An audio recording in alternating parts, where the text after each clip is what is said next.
आपको देखो इस क्वेश्चन में क्वेश्चन नंबर 8 के अंदर ये फिगर दे रखी है। इस फिगर के अंदर आपको ये डायग्राम के अंदर क्या प्रूव करना है, A B parallel to E F prove करना है। अब वही बात है, जब भी दो लाइनें पैरेलल प्रूफ करनी होती है तो मेरे दिमाग में क्या आता है कॉन्सेप्ट कि या तो को उनके corresponding alternate interior angle equal दिखला दो या कोरस्पोंडिंग एंगल इक्वल दिखला दो, ऐसे से कुछ आता है ना। क्योंकि दो लाइन अगर पैरेलल होती है तो उनके अल्टरनेट इंटीरियर एंगल इक्वल होते हैं, कोरस्पोंडिंग एंगल इक्वल होते हैं, को इंटीरियर एंगल का सम 180 होता है, पता है ना ये बात। तो अगर मुझे ए बी और ई एफ को पैरेलल दिखलाना, कुछ ऐसा सोचना पड़ेगा। बट इसमें सी डी का रोल अभी मेरे को नहीं पता। देखो सी डी कैसे होगा, देखो ई एफ और सी डी में जो सी ई लाइन है ट्रांसवर्सल का काम कर रही है, और ये देखो इनके को इंटीरियर एंगल का सम 180 आ रहा है।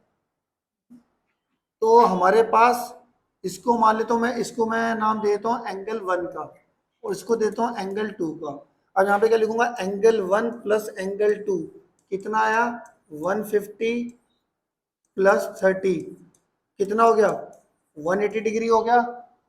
अब ई एफ और सी डी के अलोंग जो ट्रांसवर्सल था उसमें आपने को इंटीरियर एंगल का सम 180 दिखा दिया, तो E F parallel to C D हो जाएगा कि नहीं हो जाएगा।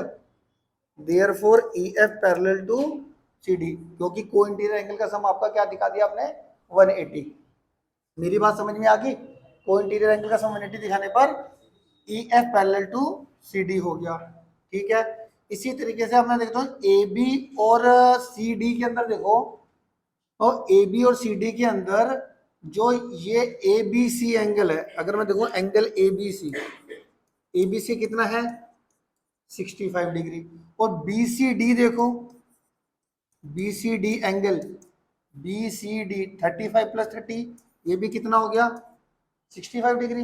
अब देखो ए बी सी और बी सी डी, तो यहाँ पे बी सी अगर मैं ट्रांसवर्सल लूं तो A B parallel to C D हो जाएगा, क्योंकि इनका अल्टरनेट इंटीरियर एंगल क्या हो गया, इक्वल। तो यहाँ पे आप क्या बोलोगे, since angle A B C is equals to B C D, और ये क्या है हमारे अल्टरनेट इंटीरियर एंगल्स जो कि इक्वल आ गए, therefore A B parallel to C D हो गया, A B parallel to C D हो गया।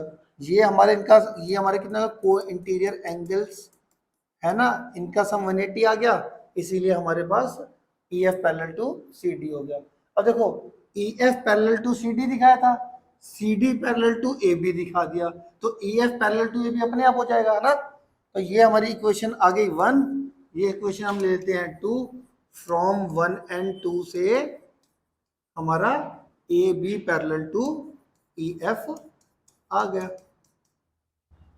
ठीक है, आ गया समझ में। कोई चीज नहीं समझ में आती साथ के साथ पूछना दोबारा से।